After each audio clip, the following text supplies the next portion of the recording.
Hello बच्चों, कैसे हैं आप सभी। आज का जो वीडियो है वो साइंस चैप्टर फर्स्ट रासायनिक अपक्रियाएं एवं समीकरण से लिया गया है। इस टॉपिक में मैं आपको ये समझाने की कोशिश करूंगा कि आपका उपचयन और अपचयन क्या होता है, यानी ऑक्सीडेशंस और रिएक्शंस क्या होते हैं, इनको समझाने की कोशिश करूंगा। तो सबसे पहले मैं आपको ये बताता हूं कि उपचयन क्या होता है। तो सीधी सी बात क्या है, जब किसी पदार्थ में ऑक्सीजन की वृद्धि हो जाए, यानी किसी भी पदार्थ में यदि ऑक्सीजन जुड़ जाती है तो ये बात कह सकते हैं कि उस यौगिक का क्या हुआ है, आपका उपचयन हुआ है। कैसे, या फिर हम ये बात कह सकते हैं जब किसी पदार्थ में हाइड्रोजन का ह्रास हो जाता है और ऑक्सीजन का जुड़ा हो जाता है तो तब भी हम बात कह सकते हैं कि उस यौगिक का क्या हुआ है, आपका उपचयन हुआ है। कैसे, तो आप ये बात देख रहे हैं, कार्बन में ऑक्सीजन का जुड़ा हो रहा है, कार्बन है वो ऑक्सीजन के संपर्क में आ रही है और कार्बन डाइऑक्साइड बना रही है। तो ये बात कह सकते हैं ऑक्सीजन कार्बन के साथ जुड़ रही है, तो हम ये बात कह सकते हैं यहाँ पर कार्बन का क्या हुआ है, उपचयन हुआ है। क्लियर है। नेक्स्ट आ जाइए, अगर हम बात कर लेते हैं, आप यहाँ पर कॉपर देख रहे हो, कॉपर क्या है, कॉपर में जैसे ही यहाँ पर ऑक्सीजन जुड़ रही है और ऑक्सीजन का जुड़ना, किसी भी पदार्थ में ऑक्सीजन का जुड़ना क्या कहलाता है, उपचयन कहलाता है। तो ये बात कह सकते हैं यहाँ पर कॉपर का क्या हो रहा है, उपचयन हो रहा है। क्या हो रहा है, यहाँ पर कॉपर का उपचयन हो रहा है। तो हम इस तरीके एक तरीका और भी देख लेते हैं। तो बात कह रहे हैं यहाँ पर आपको कॉपर ऑक्साइड दिखाई दे रही है।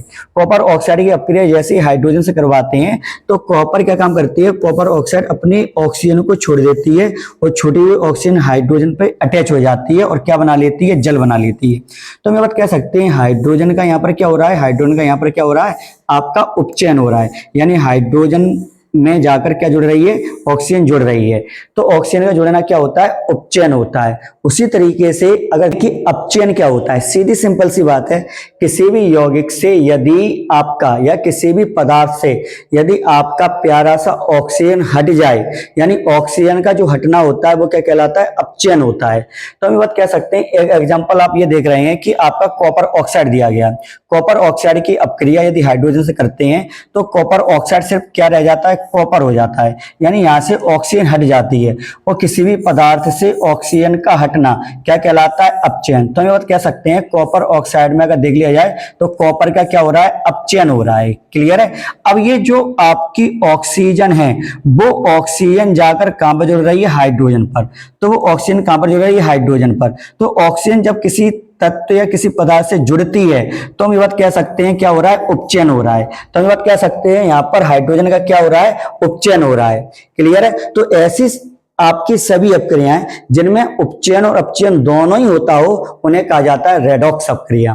तो इस अपक्रिया में आप ये देख पा रहे होंगे कि यहाँ पर कॉपर ऑक्साइड का अपचयन हो रहा है जबकि हाइड्रोजन का क्या हो रहा है, उपचयन हो रहा है। जब ये दोनों ही हो रहे हैं, अपचयन हो रहे हैं, उपचयन हो रहे हैं, तो ये अपक्रिया क्या कहलाती है, आपकी रेडॉक्स अपक्रिया कहलाती है। तो ये बात कह सकते हैं इस अपक्रिया में कॉपर ऑक्साइड कॉपर में क्या हो रही है, अपचयित हो रही है। यानी कॉपर ऑक्साइड कॉपर में क्या हो रही है, अपचयित हो रही है और हाइड्रोजन उपचयित होकर कहां जुड़ रही है, जल बना रही है। ठीक है। इस अपक्रिया में उपचयन और उपचयन दोनों हो रही हैं। इस अपक्रिया में उपचयन भी हो रही है और आपकी क्या हो रही है, अपचयन भी हो रही है। और जब उपचयन अपचयन दोनों अपक्रिया हो जाती हैं एक साथ तो होने वाली अपक्रिया कहलाती है रेडॉक्स अपक्रिया।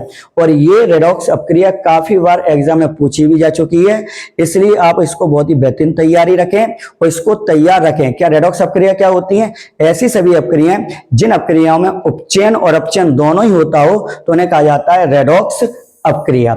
वीडियो पसंद आई हो चैनल को सब्सक्राइब करें, वीडियो को लाइक करें। जय हिंद, जय भारत।